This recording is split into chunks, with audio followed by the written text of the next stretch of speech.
نحمده ونصلي ونسلم على رسوله الکریم اما بعد۔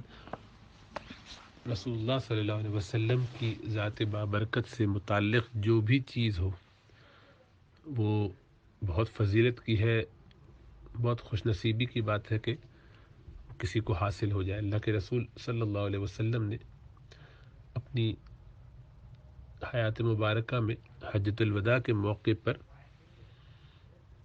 جب اپنے بال مبارک کاٹے اور کٹوائے صحابہ سے، تو ایک طرف کا سارا حصہ جو بالوں کا تھا وہ حضرت انس رضی اللہ تعالیٰ عنہ، ان کے ان کی والدہ ام سلیم، اور اسی طرح سے حضرت طلحہ انصاری ان کو عطا فرمائے، جو کہ ایک خاندان کے تھے، ایک فیملی کے تھے، اور دوسری طرف کے بال سر کے صاف کر کے وہ ان کو عطا کیا اور کہا کہ یہ سب مسلمانوں میں تقسیم کر دو۔ تو اس طرح صحابہ کی ایک بڑی تعداد تھی جن کے پاس اللہ کے رسول صلی اللہ علیہ وسلم کے ایک ایک بال جتنے بھی حصے میں آ سکے رہے۔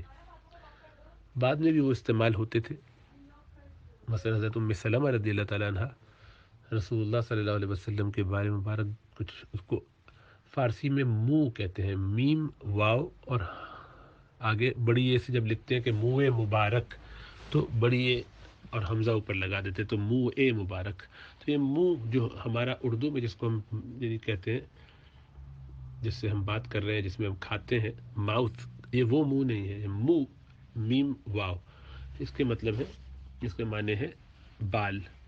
تو اردو میں ہم جیسے کہتے ہیں سرے منہ انحراف نہیں کیا، تو منہ کے یعنی بال کے، یہ فارسی کا لفظ ہے، اس کے کنارے کا جو اس کا یعنی بالکل باریک سا اتنا، اور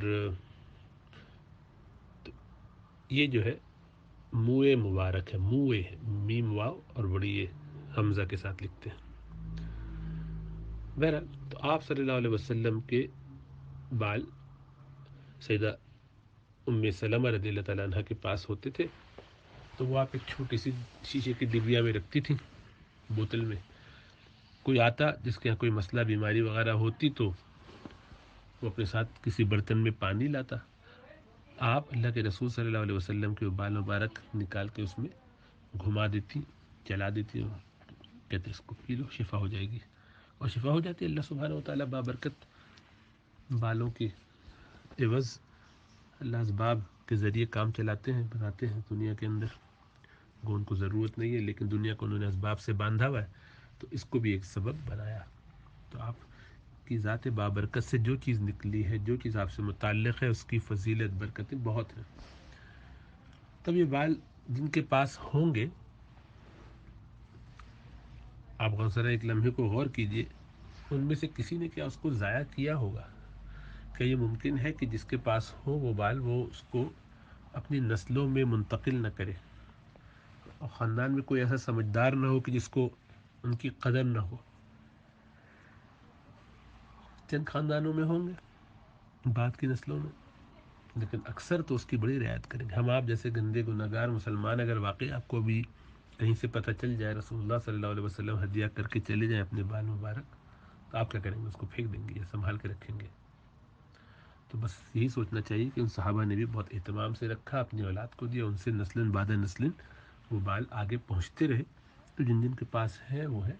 تو اگر کوئی یہ دعویٰ کرتا ہے، لوگ آج کل لوگ کیونکہ اعتماد کا کم ہونا پایا جاتا ہے، لوگوں کے بد اخلاقیوں کی وجہ سے، دین کی یا شریعت کی پابندی، تقوی کی کمی، یہ سب نہیں کرتے، تو اس لیے اعتماد نہیں ہوتا ہے کہ شاید لوگ بنا رہے ہوں۔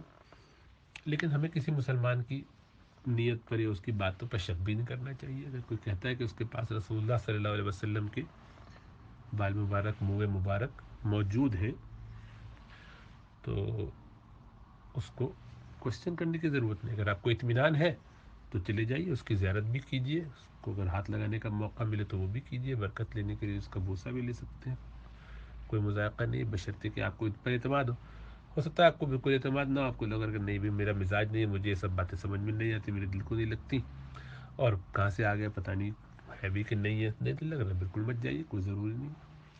لیکن دوسروں کو جا کے کہیے مت، کیونکہ آپ کو پتہ نہیں، ہو سکتا ہے نہ ہو، ہے اور آپ نہیں کہیں گے تب بے ادبی ہوگی، بدتمیزی ہے، بد زبانی ہے، بلا وجہ کسی پر الزام لگانا ہے، بدگمانی کرنا کسی کے بارے میں۔ اور اگر نہیں تھا اور آپ نے پھر بھی آپ خاموش رہے، توقف کیا، تو اس سے کوئی فرق نہیں پڑتا۔ آپ سے شریعت میں یہ پوچھا نہیں جائے گا کہ تم نے وہاں پر اللہ کے رسول صلی اللہ علیہ وسلم کے منہ مبارک کا تذکرہ ہو رہا تھا تو تم نے اس کو کیوں جا کے رد نہیں کیا۔ یہ کوئی شرعی حکم نہیں ہے کہ ایسا کیا جائے۔ تو اگر آپ کو اطمینان ہے تو ضرور جائیے اور دیکھیے اور سعادت سے۔ لیکن اب یہ کہ ہمارے چونکہ لوگوں نے اس کو بہت زیادہ اہمیت دینے شروع کر دی ہے، تو نہیں جانے کا دل چاہے تو بالکل مت جائیے۔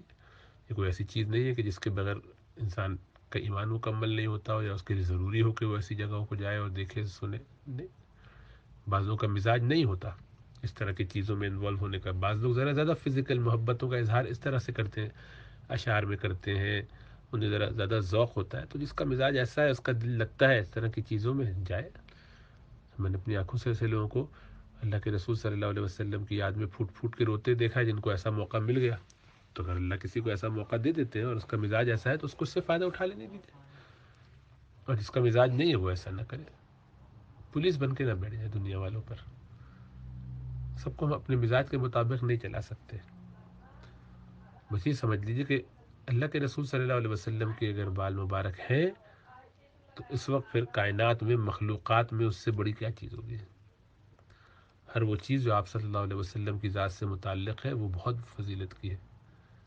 جب آپ کے اصحاب، آپ کے اہل بیت، آپ کے ازواج مطہرات وہ اتنے اہم ہیں، تو آپ کے جسم مبارک سے نکلی ہوئی چیز کتنی اہم ہوگی۔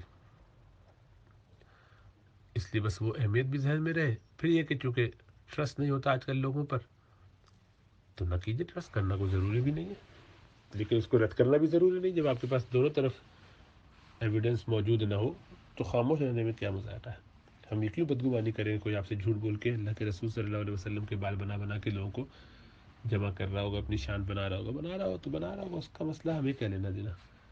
ہماری تو اپنی نیت ہے جس کے مطابق ہمیں عمل کرنا ہے۔ اس لیے اپنے معاملات کو صاف رکھنا چاہیے۔ اللہ ہمیں سمجھ اور شعور عطا فرمائے۔